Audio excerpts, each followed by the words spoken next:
বছৰ হ'ল আজি কিডনী কাৰণে আজি 2 বছৰ পিছত বহুত কষ্ট পাইছোঁ।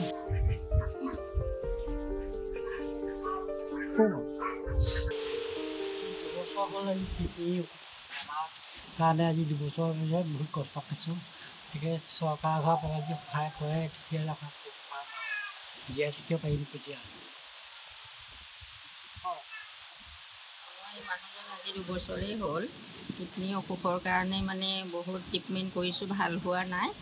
এতিয়া হিমন্তই যদি কিবা এটা সহায় কৰে আৰু আমি নথৈ আনন্দ আৰু। মোৰ দেউতা মুক্তিযোদ্ধাও আছিলে।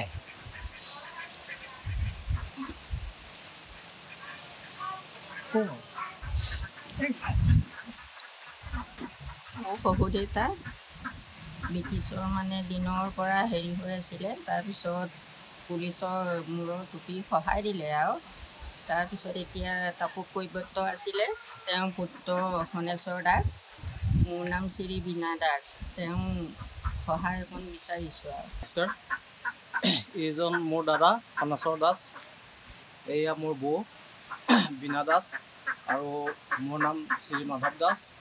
মোৰ পিতা তাপস কৈৱৰ্ত, ব্ৰিটিছ গভৰ্ণৰ মূৰৰ টুপিক সহায় দিয়া সেইজন মুক্তিযোদ্ধা, তেখেতৰে আমি সন্তান।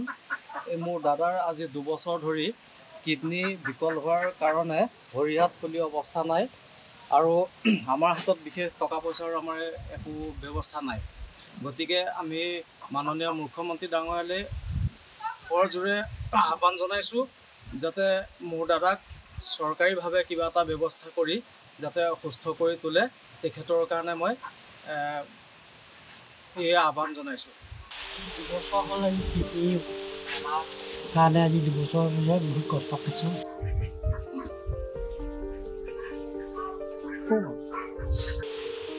দুবছৰ হ'ল আজি কিডনী কাৰণে আজি 2 বছৰ পিছত বহুত কষ্ট পাইছোঁ।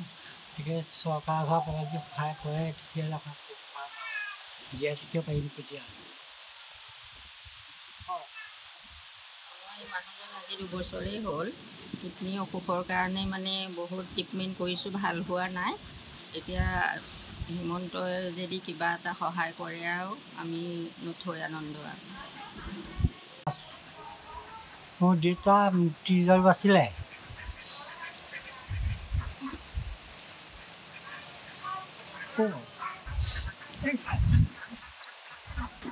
মোৰ শহুৰ দেউতা ব্ৰিটিছৰ মানে দিনৰ পৰা হেৰি হৈ আছিলে, তাৰপিছত পুলিচৰ মূৰৰ টুপি সহায় দিলে আৰু তাৰপিছত এতিয়া তাপস কৈৱৰ্ত আছিলে, তেওঁৰ পুত্ৰ হনেশ্বৰ দাস, মোৰ নাম শ্ৰী বীণা দাস, তেওঁ সহায় অকণ বিচাৰিছোঁ আৰু। নমস্কাৰ, এইজন মোৰ দাদা হনেশ্বৰ দাস, এয়া মোৰ বৌ বীণা দাস আৰু মোৰ নাম শ্ৰী মাধৱ দাস।